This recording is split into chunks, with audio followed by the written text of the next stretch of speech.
vermək istəyirəm ki, Azərbaycan Respublikasının Prezidenti tərəfindən 26-cı il üçün müəyyən edilmiş büdcə siyasətimizin əsas istiqamətləri həmişə olduğu kimi Azərbaycan dövlətimizin, ölkəmizin sosial-iqtisadi inkişafına, onun uzunmüddətli hədəflərinə nail olunmasına geniş şərait və möhkəm bir təməl yaratmaqla ana prinsipləri aşağıdakılardan ibarət olmuşdur. İlk öncə 26-cı il büdcəsi hazırlanan zamanı makroiqtisadi dayanıqlıq, fiskal dayanıqlıq, monetar sabitlik prinsipləri əsas götürülmüşdür və orta müddətli və uzun müddətli dövrdə ölkəmizin bu hər üç parametr üzrə dayanıqlı və stabil inkişafı üçün əsas çərçivə müəyyən edilmişdir. Büdcə layihəsinin tərtibatı zamanı ana prinsiplərdən biri ölkəmizin müdafiə qabiliyyətinin və təhlükəsizliyinin təminatı məsələləri olmuşdur. Bildiyiniz kimi, Ali Baş Komandanın rəhbərliyi altında Azərbaycan ordusu ərazilərimizi işğalçılardan azad etdikdən sonra və eyni zamanda ümumilikdə regionda və dünyada baş verən geosiyasi gərginlikləri nəzərə aldıqda ölkənin müdafiə qabiliyyəti və təhlükəsizliyinin daima gücləndirilməsi əsas istiqamətlərdən və prinsiplərdən biri olmuşdur və bu sahədə də müvafiq çərçivə tam şəkildə büdcə layihəsində həm 26-cı il üçün, həm də orta müddətli dövr üçün təmin edilmişdir. Digər bir ana istiqamət, ölkə başçımızın hər zaman bəyan etdiyi kimi, əhalimizin sosial rifahının qorunması, sosial rifahının gücləndirilməsi istiqamətində tədbirlərə yönəldilmişdir və bu tədbirlər də büdcə layihəsi çərçivəsində həm dövlət büdcəsi, həm icmal büdcəsi layihəsi çərçivəsində tam şəkildə təmin olunmuşdur. Qarabağ və Şərqi Zəngəzur iqtisadi rayonlarımızın inkişafı və keçmiş məcburi köçkünlərimizin bu ərazilərə geri dönüşü üçün maliyyə təminatı büdcə çərçivəsində yaradılmışdır və ənənəvi olaraq ayrıca bölmə ilə məhz bu iki iqtisadi regionumuzun inkişafı üçün həm büdcə xərcləri çərçivəsində müvafiq maliyyə təminatı nəzərdə tutulmuşdur, eyni zamanda da büdcə zərfi çərçivəsində bu sahədə iqtisadi aktivliyin artırılması üçün təşviq tədbirləri də nəzərdə tutulmuşdur. Eyni zamanda büdcəmiz iqtisadiyyatın inkişafı, davamlı kapital qoyuluşunun təmin edilməsi, infrastrukturun daha da yaxşılaşdırılması üçün geniş təminat nəzərdə tutmuşdur. Əsaslı xərclərimiz ənənəvi olaraq büdcənin təqribən 1/3-ni təşkil etmişdir və bunun içində əsaslı kapital qoyuluşu xərclərimiz də tam şəkildə nəzərdə tutulmuşdur. Eyni zamanda büdcə zərfi çərçivəsində özəl sektorun dəstəklənməsi, vergi yükünün optimallaşdırılması, iqtisadiyyatın müxtəlif istiqamətlərinə vergi və fiskal dəstək paketləri, tədbirləri nəzərdə tutulmuş. Naxçıvan Muxtar Respublikasında da işğaldan zədə olmuş ərazilərimizdə olduğu kimi tam vergi güzəştləri sistemi təmin olunmuşdur. Əlbəttə ki, büdcənin əsas istiqamətlərindən biri də bizim neft gəlirlərimizdən asılılığın azaldılması və valyuta ehtiyatlarımızın qorunmasına yönəlmişdir ki, inanırıq ki, bu istiqamətdə də təqdim olunan çərçivə bütün tələblərə cavab verir. Əsas makroiqtisadi göstəricilərə biz baxdıqda görürük ki, növbəti ildə ümumi daxili məhsulun 134,1 milyard manat olması qiymətləndirilir. Bu da cari illə müqayisədə 2,9%lik bir real artım deməkdir. Qeyri-neft ödəyimimiz, hamımızı daha çox maraqlandıran segment 101,7 milyard manat olaraq proqnozlaşdırılır. Bu da cari illə müqayisədə 5%lik bir real artım deməkdir. Mən xüsusi olaraq vurğulamaq istəyirəm ki, son 5 il ərzində ölkəmizdə qeyri-neft ödəyimi 36 milyard manat və ya nominal olaraq 63%-ə qədər artıbdır. Real artıma baxdıqda isə bu 34% rəqəmidir. Bu kifayət qədər ciddi bir artım rəqəmidir və Azərbaycan iqtisadiyyatının, xüsusilə qeyri-neft iqtisadiyyatının sürətli inkişafının ən bariz göstəricilərindən biridir. Büdcə paketində makroiqtisadi çərçivədə xam neftin bir barelinin orta illik ixrac qiyməti 65 dollar, orta illik inflyasiya 4,8%, manatın dollar qarşısında məzənnəsi isə 1,7 manat olaraq müəyyən edilmişdir. Digər bir makroiqtisadi parametrə nəzər saldıqda dövlət borcumuzla bağlı vəziyyətimizi də qısa olaraq şərh etmək istərdim. Bugün Azərbaycan dünyada həm ümumi dövlət borcunun ödəyimə nisbəti baxımından, həm də xarici dövlət borcu həm ödəyimə nisbəti, həm də nominal rəqəm baxımından dünyada ən yaxşı göstəricilərə malik ölkələrdən biridir. Və bu göstəricini biz qorumağa çalışırıq. 26-cı il üçün Dövlət borcunun proqnozu 21,8% ödəyimdə nisbəti, 29-cu ilin sonuna, yəni orta müddətli, bir üstəgəl 3 illik orta müddət dövrümüzün sonuna biz bu rəqəmi 21,2% olaraq qiymətləndiririk. Xatırlatmaq istərdim ki, bir çox ölkələrdə bu rəqəm 100%-ə yaxındır və ya 100%-in üzərindədir və Azərbaycan bu istiqamətdə də həm fiskal, həm də sabit, belə deyək, sabitliyini, dayanıqlığını ciddi şəkildə qoruya bilmiş ölkələrdən biridir. Borc portfelimizin daxilinə nəzər saldıqda görürük ki, borcumuzun 17,1 milyard manatı daxili dövlət borcunun, 8,3 milyard manatı isə xarici dövlət borcunun payına düşür və dövlət borcumuzun məzənnə və xarici bazar riskləri üzrə həssaslığı çox aşağıdır. Çünki qeyd etdiyim kimi bizim borcumuzun cəmi 32,8%-i xarici borcun payına düşür. Aparılmış islahatlar nəticəsində dövlət borcunun geri ödənilmə müddətləri də uzaldılmışdır. Təqribən 2,5 dəfə artaraq 3,5 ilə orta rəqəmimiz çatmışdır. Əgər ilin əvvəlində bizim portfelimizdə 7 və 10 illik istiqrazların payı çox aşağı idisə, 1%-dən aşağı idisə, bugün bizim istiqrazlarımızın daxilində bunun payı 30%-ə çatıbdır. Və biz düşünürük ki, bu siyasət davamlı olaraq genişləndiriləcək. Azərbaycanın həm daxili, həm xarici borcunun ümumi geri ödəmə müddəti uzadılaraq bu borca xidmət xərclərinin optimallaşdırılması təmin ediləcəkdir. Strateji valyuta ehtiyatlarımız 1 noyabr tarixinə 81,5 milyard dollara bərabərdir. Bu da xarici dövlət borcunu 17 dəfə üstələyir. 26-cı ildə neft fondunun gəlir xərcləri balanslaşdırılmışdır və 65 dollar qiyməti ilə biz neft fondunun aktivlərinin azalmasını gözləmirik. Və eyni zamanda neft fondundan büdcəyə transfertimiz də azaldılmışdır. Ümumilikdə büdcənin əsas məqamlarına nəzər saldıqda önə çıxan birinci amil neftdən asılılığın davamlı olaraq azaldılmasıdır. Növbəti ildə bizim dövlət büdcəmizdə neftdən asılı olan gəlirlərin payı təqribən 1 milyard dollar transfert azaldılır və eyni zamanda qeyri-neft gəlirlərimizin payı da artırılır və nəticədə ümumi mənzərəyə biz nəzər salsaq, dövlət büdcəsinin gəlirlərinin 57%-i, icmal büdcənin gəlirlərinin isə 63%-i qeyri-neft gəlirləri hesabına olur. Bu bizim qarşımızda olan ana hədəflərdən, ana istiqamətlərdən biridir və mütəmadi olaraq həm deputatlarımızdan, həm beynəlxalq təşkilatların qiymətləndirilməsində səsləndirilən ana fikirlərdən biri idi ki, Azərbaycan dövlət büdcəsinin gəlirlərində qeyri-neft gəlirlərinin payının artırılması və faktiki olaraq növbəti il demək olar ki, bizim icmal büdcəmizin gəlirlərinin təqribən 2/3-i məhz qeyri-neft sektorunun payına düşəcəkdir. Orta müddətli dövrün sonuna biz bu rəqəmi 69-70% olaraq qiymətləndiririk ki, bu da büdcənin dayanıqlığı, gəlirlərin dayanıqlığı, fiskal dayanıqlığımız baxımından çox önəmlidir. İcmal büdcədə qeyri-neft gəlirlərinin, qeyri-neft kəsirinin ödəyimdə nisbəti də ana parametrlərdən biridir və mütəmadi olaraq hökumət tərəfindən, o cümlədən Milli Məclisdə deputatlarımız tərəfindən bu balansın qorunması, bu balansın daha da yaxşılaşdırılması məsələsi qaldırılırdı. Mən qeyd edim ki, biz növbəti ildə müstəqillik tariximizdə belə deyək, bu qeyri-neft baza kəsirinin ödəyimə nisbəti parametri qiymətləndirildiyi tarixdən bugünə ən yaxşı nəticəni əldə edəcək. 19%-ə bu kəsir düşəcəkdir. Xatırladım ki, bu ilin proqnozunda bu rəqəm 22,4% idi. Növbəti il üçün bu təqribən 3,4% bəndə aşağı salınır. Bu çox ciddi çağırışdır, ciddi bir hədəfdir və biz düşünürük ki, orta müddətli dövrün sonuna da biz qeyri-neft baza kəsirinin qeyri-neft ödəyimində payını 13%-ə qədər endirə biləcək. Bu da bizim həm fiskal dayanıqlığımız baxımından, həm monetar siyasətimizin sabitliyi baxımından, həm də dövlət büdcəmizin dayanıqlığı baxımından çox önəmli bir indikator olacaqdır. Paralel olaraq digər bir vacib məqamı da vurğulamaq istəyirəm ki, biz növbəti ildə dövlət büdcəsinin cari xərclərinin 88%-nin məhz qeyri-neft gəlirləri hesabına örtülməsini planlaşdırırıq.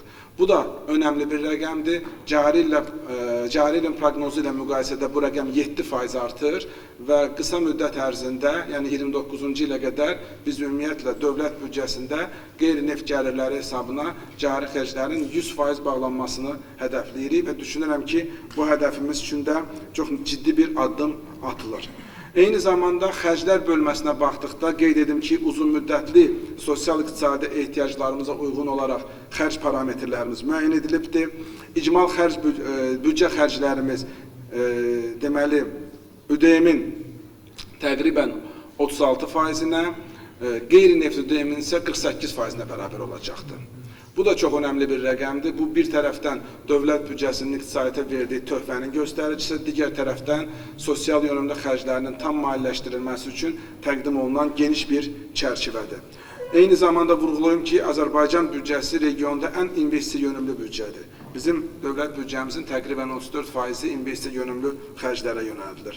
Müxtəlif parametrlərə ayrı-ayrılıqda mən toxunacağım, ona görə də ümumi şəkildə də qeyd edeyim ki, regionların büdcədən asılılığı da növbəti ilin büdcəsində təmin olunur və xüsusi olaraq qeyd eləmək istəyirəm, Naxçıvanla bağlı da müsbət irəliləyişimiz var. Naxçıvanın öz gəlir xərc balansı ciddi şəkildə yaxşılaşaraq Muxtar Respublikaya ödənilən dotasiya növbəti ildə 74 milyon manat, yəni 26% azaldılır. Çünki onların öz gəlirləri də ciddi şəkildə artır, xərclərlə bağlı da müvafiq tədbirlər təmin olunur.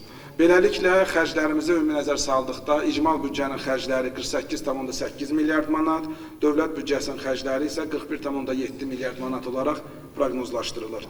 Dövlət büdcəsinin xərcləri cari xərclər segmentində 25,2 milyard manat olacaq və ya ümumi büdcə xərclərinin 60,3%, əsaslı xərclərimiz isə 14,1 milyard manat və ya dövlət büdcəsi xərclərinin 33,8% məbləğində qiymətləndirilir. Dövlət borcuna xidmətlə bağlı xərclər 2,5 milyard manat və ya ümumi büdcə xərclərinin 5,9% məbləğində proqnozlaşdırılır. Büdcənin xərclərinin ayrı-ayrı istiqamətlərinə nəzər saldıqda, sosial yönlü xərcləri xüsusi olaraq vurğulamaq istəyirəm. Hörmətli əlim mənim də qeyd elədi, büdcənin 17,1 milyard manatı və ya 41%-i məhz sosial yönlü xərclərə yönəldiləcəkdir. Bu da bir daha Azərbaycan dövlətinin sosial siyasətinin, sosial yönümlü siyasətinin bariz bir göstəricisidir. Mən rəqəm olaraq vurğulayım ki, bu istiqamətə ayrılan xərclər son deməli 5 illik zaman kəsimində 4,4 milyard manat və ya 40% artmışdır. Təsir xərclərinə nəzər saldıqda növbəti il təsir xərcləri 5 milyard və ya büdcə xərclərinin 12% olaraq qiymətləndirilir. Bu xərclər də son 5 ildə 1,3 milyard manat və ya 35,7% artmışdır və ümumi daxili məhsulun 3,7%-nə bərabərdir. 24-cü ilin faktı ilə müqayisə etdikdə bu xərclər 626 milyon manat, 25-ci illə müqayisə isə təqribən 80 milyon manat artır. Sosial müdafiə, sosial təminat xərcləri dövlət büdcəsi xərclərində 4,9 milyard manat və ya büdcə xərclərinin 11,7% olaraq qiymətləndirilir. Bu istiqamətdə dövlət büdcəsindən ayrılan xərclər son 5 ildə 1,4 milyard manat və ya 40,7% artmışdır. İcmal büdcədə nəzər saldıqda isə icmal büdcədə bu xərclər ÜDM-in təqribən artıq 9%-nə bərabərləşir və 25-ci illə müqayisədə 834 milyon manatlıq bir artım mövcuddur. Sosial müavinatlar, DSMF ayırmaları, ÜDS-yə və ictimai işlər üçün ayırmalarda dövlət büdcəsində nəzərdə tutulmuşdur. Düşünürəm ki, hörmətli həmkarım Anar müəllim daha geniş barədə məlumat təqdim edəcəkdir. Səhiyyə xərcləri növbəti ildə 2 milyard manat olaraq müəyyən edilmişdir və büdcə xərclərinin 4,9%-nə bərabərdir. İcmal səhiyyə xərclərimiz isə 3,7 milyard manat olaraq müəyyən edilmişdir və bu rəqəm 25-ci illə müqayisədə gözlənilən belə deyək, xərclərlə müqayisədə 227 milyon manat və ya 6,4% çoxdur. 24-cü ilin faktı ilə müqayisədə isə 1,1 milyard manat və ya 40% çoxdur. Ümumilikdə son 5 ildə büdcə xərclərində səhiyyə xərcləri 43% artıbdır. İcmal büdcədə səhiyyə xərcləri isə 2,3 milyard manat və ya 2,6 dəfə artmışdır. Ümumilikdə bu rəqəm ümumi daxili məhsulumuzun 2,7%-nə bərabərdir və bunu bir çox region və MDB ölkələrlə müqayisə etdikdə kifayət qədər yaxşı nəticədir, yaxşı bir göstəricidir. Əksər MDB ölkələri bu rəqəmdən daha aşağı rəqəmdə səhiyyə sahəsinə vəsait ayırırlar. Ümumilikdə mən bir məsələni də xüsusi olaraq vurğulamaq istəyirəm.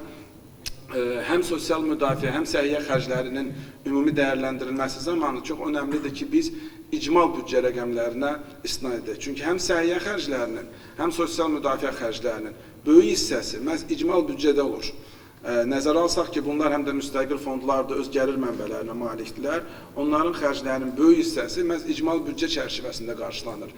Bəzən yanlış olaraq yalnız dövlət büdcəsi xərclərinə istinad edilir ki, bu xərclərin çox, belə deyək də, müəyyən olunmuş bəlli bir hissəsidir. Əsas hissəsi isə icmal büdcə xərclərində göstərilir və bu rəqəm də dediyim kimi 3,7 milyard manata bərabərdir və cəmi 5 illik bir dövrdə biz səhiyyə üzrə xərclərimizi 2,6 dəfə artıra bilmişik. Önəmli istiqamətimiz olan müdafiə və milli təhlükəsizlik xərcləri növbəti ildə də ciddi şəkildə təmin edilmişdir və büdcə xərclərinin 8,7 milyard manatı bu istiqamətə yönəldilir. Bu da ümumi büdcə xərclərinin 20,9%-dir. Növbəti ildə bu xərclər cari ilə müqayisədə 318 milyon manat artırılır. İqtisadi fəaliyyət xərcləri 7,9 milyard manat və ya büdcə xərclərinin 18,8% olaraq qiymətləndirilir və son 5 ildə bu istiqamətdə də xərclərimiz 895 milyon manat və ya 13% artmışdır. Bunun daxilində dövlət əsaslı vəsait qoyuluşu 2,7 milyard, böyük qayıdış proqramı 3,5 milyard, digər layihələr 1,7 milyard manat olaraq proqnozlaşdırılır. Kənd təsərrüfatı xərcləri 1,2 milyard və ya büdcə xərclərinin 3% istiqamətində qiymətləndirilir və proqnozlaşdırılan aqrar ödəyimin 15%-ni təşkil edəcəkdir. Bunun daxilində ərzaq təhlükəsizliyi 513 milyon, meliorasiya 490 milyon, digər kənd təsərrüfatı tədbirləri isə 219 milyon xərc olaraq proqnozlaşdırılır. Ətraf mühitin və təbiətin mühafizəsi 420 milyon manat məbləğində qiymətləndirilir. Vurğulayım ki, 22-26-cı illər arasında bu xərclər 49% artırılmışdır. Burada ərazilərin təmizlənməsi 286 milyon, meşə təsərrüfatı yer quruluşu 59 milyon, digər tədbirlər 75 milyon deməli proqnozlaşdırılmışdır. Eyni zamanda ətraf mühitlə bağlı məqsədli fondlar üçün də 67,3 milyon manat və ya cari ilə müqayisədə 10% bir artım xərclər üzrə proqnozlaşdırılmışdır. Beynəlxalq fəaliyyət üzrə xərclər 550 milyon manat olaraq müəyyən edilmişdir və cari ilə müqayisədə 2,7%lik bir artım gözlənilir. Bu çərçivədə vurğulayım ki, diplomatik nümayəndəliklərin saxlanılmasına 223 milyon manat, beynəlxalq və ölkə səviyyəli tədbirlərə 246 milyon manat, səhəm kapitalında iştirak etdiyimiz investisiya fondlarla və üzvlük haqlarıyla bağlı 62 milyon manat, xarici yardımlarla bağlı 19 milyon manat proqnozlaşdırılır. Büdcə gəlirləri baxımından qeyd etdiyimiz kimi icmal gəlirlərimiz 45 milyard manat, yəni cari ilə müqayisədə 1 milyard və ya 2,3%lik bir artım proqnozlaşdırılır. Dövlət büdcəsinin gəlirləri 38,6 milyard manat. Burada ən önəmli istiqamətimiz ondan ibarət ki, qeyri-neft sektoru üzrə gəlirlərimiz 22,2 milyard manata çatır və xüsusi olaraq vurğulayım ki, bu cari ilə müqayisədə 10,6%lik bir artımdır. Neft-qaz sektoru üzrə gəlirlər 16,4 milyard manat. Bunun daxilində beynəlxalq konsorsiumlar və neft şirkəti üzrə gəlirlər 3,6 milyard, neft fondunun transferti isə cari ildən 1 milyard 650 milyon manat daha az və ya 12,8 milyard manat olaraq qiymətləndirilir. Gəlirlərin daxilində dövlət vergi xidməti üzrə daxil olmalar 16,9 milyard manat və ya gəlirlərin 43,8%, Dövlət Gömrük Komitəsi üzrə gəlirlər 6,9 milyard manat və ya gəlirlərin 17,8% olaraq qiymətləndirilir. Büdcə təşkilatlarının ödənişli xidmətləri üzrə 1 milyard 21 milyon, sair gəlirlər üzrə 531 milyon, neft şirkətinin dividendləri üzrə isə 450 milyon gəlir proqnozlaşdırılır. Beləliklə, dövlət büdcəsinin kəsirinin yuxarı həddi 3,1 milyard manat məbləğində qiymətləndirilir. Bu da bizim ümumi daxili məhsulumuzun 3%-nin altındadır. Ən önəmli beynəlxalq göstəricilərdən biri məhz büdcə kəsirinin ödəyimə nisbətidir. Burada biz ən vacib parametrləri qoruya bilmişik. Kəsirin maliyyələşdirilməsi üçün xəzinə hesabının qalığı olaraq 400 milyon manat, özəlləşdirmədən daxil olmalar üzrə 125 milyon manat, eyni zamanda beynəlxalq maliyyə təşkilatlarından layihə maliyyələşdirilməsi üzrə təqribən 900 milyon manat və eyni zamanda 1,7 milyard manat da məhz daxili və xarici borclanma hesabına deməli kəsirin maliyyələşdirilməsi gəlirləri proqnozlaşdırılır. İcmal büdcəmizin ana parametrlərini mən artıq qeyd etdim. Xüsusi olaraq Dövlət Neft Fondunun rəqəmlərini qeyd edim ki, gəlirləri və xərcləri 13 milyard manat olaraq qiymətləndirilir və burada ən önəmli nöqtəmiz ondan ibarətdir ki, 65 dollar Azəri Light qiymətinin, ixrac qiymətinin 65 dollar qiymətində biz Neft Fondunun gəlir və xərclərini balanslaşdırmışıq və bu qiymət çərçivəsində fondun gəlirlərinin ehtiyatların azalmasına imkan verilməyəcəkdir. Sosial Müdafiə Fondu, İcbari Tibbi Sığorta Fondu, İşdən Sığorta Fondu segmentləri həm dünənki iclasda geniş müzakirə olunub, həm də düşünürəm ki, həmkarların bu barədə daha ətraflı məlumat verəcəklər. Ona görə də qısa şəkildə Naxçıvan Muxtar Respublikasının büdcəsinə toxunum icmal büdcə çərçivəsində.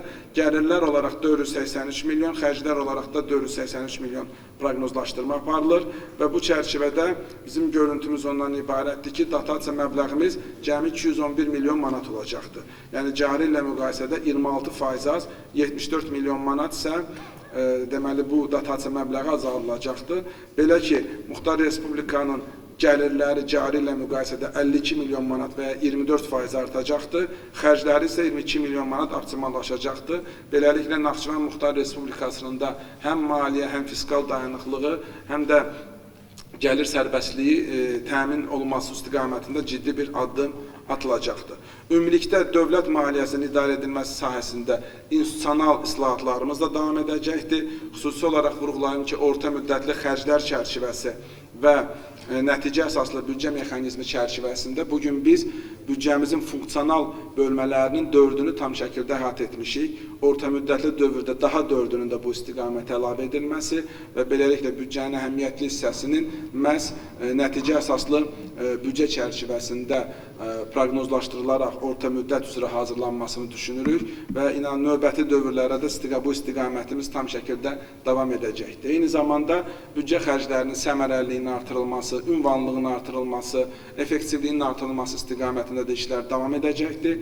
Xəzinə müşahidə çərçivəsində bütün büdcə xərclərinin ünvanlığının təmin olunması istiqamətində artıq ciddi addımlar atılıbdır. Mən xüsusi olaraq vurğulayım ki, cari ildə büdcə xərclərinin 99,2%-i məhz xəzinə müşahidə ilə ünvanlı şəkildə təmin edilibdir. Növbəti dövrədə bu istiqamətdə addımlar atılacaqdır.